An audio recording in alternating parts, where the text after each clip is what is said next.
नमस्कार साथियों, हिंदी स्टेनो बढ़ोत वाले चैनल में आपका हार्दिक स्वागत है।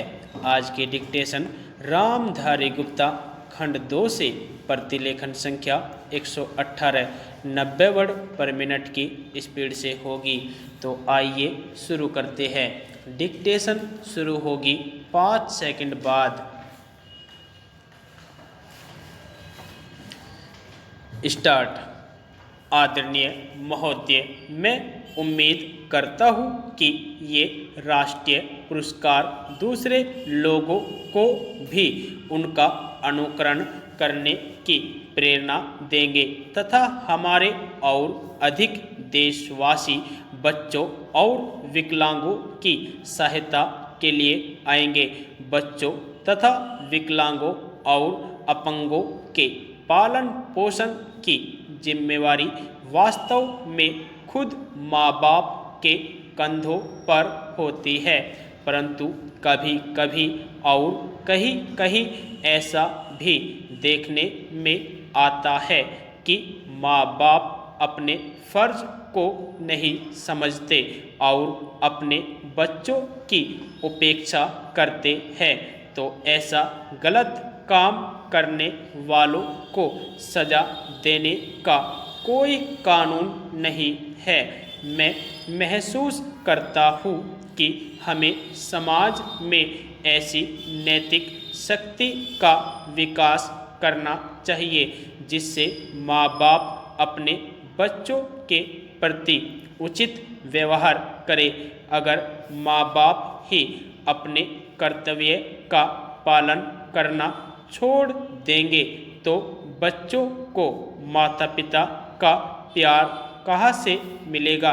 सरकार और स्वयंसेवी संस्थाओं की कोशिशों का महत्व तो माता पिता के कर्तव्य के बाद आता है और केवल बच्चों को अच्छे नागरिक बनाने के प्रयत्नों में माता पिता की सहायता मात्र होता है।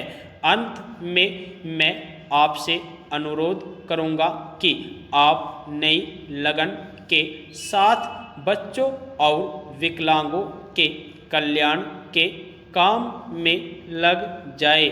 मैं समाज कल्याण मंत्री को मुझे इस समारोह में आमंत्रित करने के लिए धन्यवाद देता हूँ। प्राय कहा जाता है कि स्वास्थ्य ही सब कुछ नहीं है, लेकिन स्वास्थ्य के बिना हर चीज बेकार है।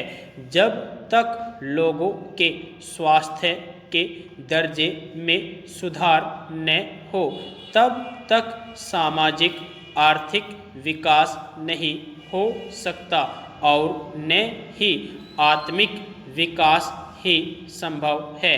इस उद्देश्य को लेकर सरकार ने लोगों के स्वास्थ्य में सुधार लाने के लिए कई उपाय किए हैं।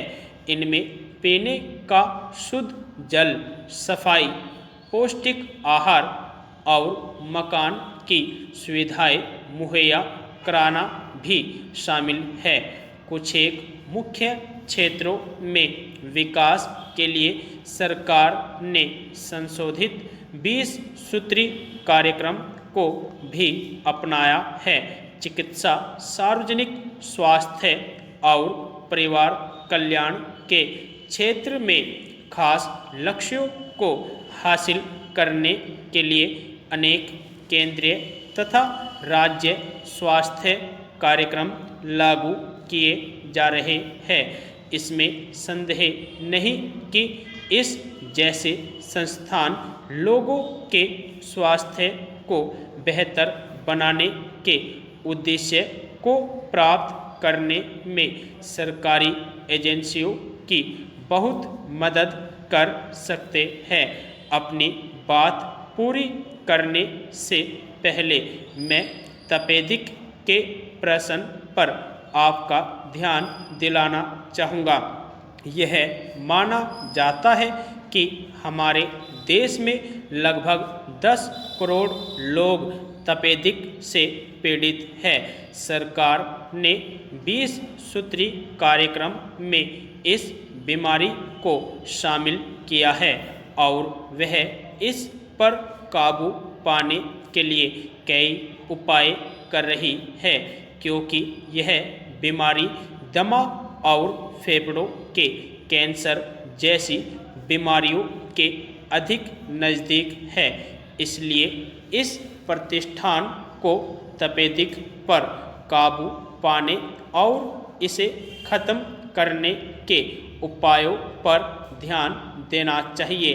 मैं उम्मीद करता हूँ कि इमारत तैयार हो जाने पर यह प्रतिष्ठान ज़रूरतमंद लोगों की अधिक से अधिक सहायता कर सकेगा और उन लोगों की सेवा कर सकेगा जो यहाँ सहायता और राहत के लिए आएंगे।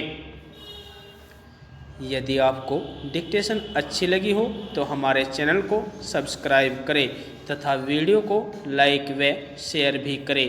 धन्यवाद।